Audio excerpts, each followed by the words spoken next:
তো প্রিয় দর্শক বন্ধুরা, অনেক ইউপিআই আইডি বন্ধ হতে চলেছে 1 এপ্রিল থেকে। তো আপনাদের কাছে যদি ইউপিআই আইডি থাকে তাহলে কিন্তু আপনি খুব সাবধান হয়ে যান। তো অনেক ইউপিআই আইডি কিন্তু বন্ধ হতে চলেছে, সেই ইউপিআই আইডি থেকে আপনার কোনো লেনদেন করতে পারবেন না, ব্লক করে দেওয়া হবে।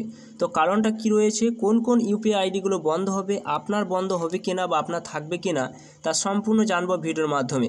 তো চলুন সম্পূর্ণ এই ভিডিওর মাধ্যমে আপনারা জানতে পারবেন। অবশ্যই ভিডিও সম্পূর্ণ দেখবেন এবং চ্যানেলে যে নতুন থাকেন চ্যানেলটা অবশ্যই আপনারা সাবস্ক্রাইব করে রাখুন, পাশে থাকা বেল আইকনটি অবশ্যই আপনারা প্রেস করে রাখবেন। কী কারণে সেই ইউপিআই বন্ধ হতে চলেছে তা সম্পূর্ণ আপনারা জানতে পারবেন। যেটা বলা হয়েছে 1 এপ্রিল থেকে বহু নাম্বারে বন্ধ হচ্ছে ইউপিআই, যেটা UPI ID PhonePe, Google pay আপনাদের রয়েছে, সেই সমস্ত ইউপিআই আইডিগুলো আপনারা কিন্তু আর লেনদেন করতে পারবেন না। আপনারটা এই তালিকায় নেই, তো কিভাবে বুঝবেন যে আপনার ইউপিআই আইডিতে বন্ধ হবে না আপনার বন্ধ চালু থাকবে? তো দেখুন, এটা বলা হয়েছে 1 এপ্রিল থেকে অনেক নাম্বার ইউপিআই আইডি লেনদেন বন্ধ হয়ে যাবে।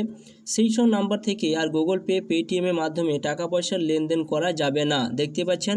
তো আপনাদের কাছে গুগল পে, পেটিএম থাকে তাহলে কিন্তু আপনি আর লেনদেন করতে পারবেন না।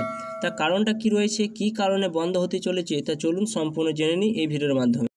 যে ইউনিফাইড পেমেন্ট ইন্টারফেস বা ইউপিআই এর নিয়মে বড় বদল আসছে। ইউপিআই যেটা রয়েছে আপনাদের আইডি, সেটা কিন্তু একটা বড় বদল কিন্তু আসতে চলেছে 1 এপ্রিল থেকে।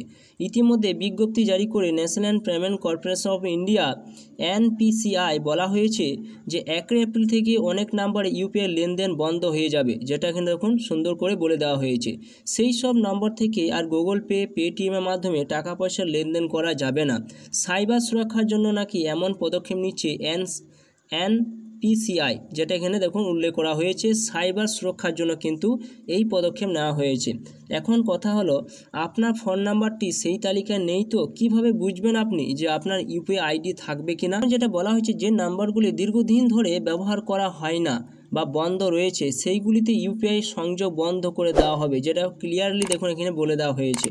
ফোন নাম্বার বদলে ফেলেছেন যারা, কিন্তু সেই নাম্বারটি বিষয়ে ব্যাংকে কিছু জানাননি, সেই নাম্বারে ইউপিআই বন্ধ হয়ে যাবে, যেটা বলা হয়েছে। দেখতে পাচ্ছেন আপনার ফোন নাম্বার হয়তো আপনি বদল করেছেন, কিন্তু আপনি ইউপিআই আইডি আপনার কিন্তু রয়েছে, সেই সমস্ত আইডিগুলো কিন্তু বন্ধ করতে চলেছে।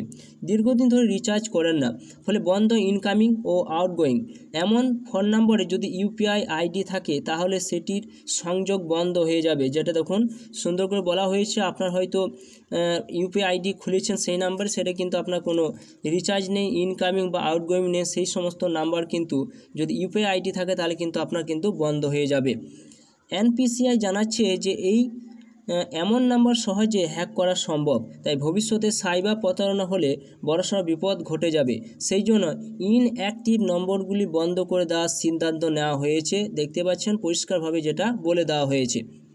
এবারে জানবেন যে এই আপনার নাম্বারটি এই তালিকায় আছে কিনা। তা সেটি জানার জন্য দেখুন, 1 নম্বরে যেটা বলা হয়েছে, ব্যাংক থেকে ফোনে নোটিফিকেশান আসবে আপনার কাছে, সেটি থেকে সতর্ক হতে হবে, যেটা বলা হয়েছে। 2 নম্বর বলা হয়েছে, আপনার নাম্বারটি তালিকায় থাকলে মেসেজ পাঠিয়ে আগাম জানানো হবে, যেটা বলা হয়েছে, অর্থাৎ আপনাকে মেসেজ করে কিন্তু জানিয়ে দেওয়া হবে। কিভাবে ইউপিআই চালু রাখবেন, যেটা বলা হয়েছে, দেখুন যে ব্যাংক থেকে নোটিফিকেশান বা মেসেজ আসার পরে নাম্বারটি নিয়ে ব্যাংকে আপডেট দিতে হবে। যদি ওই নাম্বারটি ফের চালু করতে চান তাহলে তার তথ্য দিতে হবে ব্যাংকে, তবে কিন্তু আপনার ইউপিআই আইডি কিন্তু চালু থাকবে, না তো থাকবে না, বন্ধ করে দেওয়া হবে। এছাড়া বলা হয়েছে যে ইউপিআই আইডি রয়েছে এমন ফোন নাম্বার যদি দীর্ঘদিন নিষ্ক্রিয় থাকে তাহলে সেটি থেকে ফের ফোন মেসেজ পাঠাতে থাকুন। নম্বরটি চালু হলে আর ইউপিআই সংযোগ বিচ্ছিন্ন হবে না, যেটা বলা হয়েছে। যদি ধরুন আপনার আউটগোয়িং বা ইনকামিং বন্ধ রয়েছে তাহলে কিন্তু আপনার ইউপিআই আইডি কিন্তু থাকবে না। যদি আপনি আবার রিচার্জ করেন, ফ্রি আপনি যদি ফোন টোন করেন তাহলে কিন্তু ইউপিআই আইডি কিন্তু আপনার সক্রিয় থাকবে, না তো কিন্তু আর থাকবে না সম্পূর্ণ কিন্তু। এছাড়া বলা হয়েছে ইউপিআই আইডি রয়েছে যে নাম্বারে সেটি আপডেট করুন, পুরনো পিন বদলে নতুন পিন দিয়ে ব্যবহার করুন, তবেই কিন্তু আপনার ইউপিআই আইডি কিন্তু সক্রিয় থাকবে, না তো আপনি গুগল পে, ফোনপে, পেটিএম যে সমস্ত আপনার থার্ড পার্টি অ্যাপসগুলো আপনারা চালান সেই সমস্ত অ্যাপস কিন্তু আপনারা চালাতে পারবেন না, কোথাও কোনো লেনদেন করতে পারবেন না, যাতে 1 এপ্রিল থেকে কিন্তু এই নতুন নিয়ম কিন্তু আসতে চলেছে। তো বন্ধুরা, এইটাই ছিল নতুন একটা আপডেট। অবশ্যই ভিডিও সম্পূর্ণ দেখলেন এবং চ্যানেলে যে নতুন থাকেন চ্যানেলটা সাবস্ক্রাইব করে রাখুন, পাশে থাকা বেল আইকনটি অবশ্যই আপনারা প্রেস করে রাখবেন।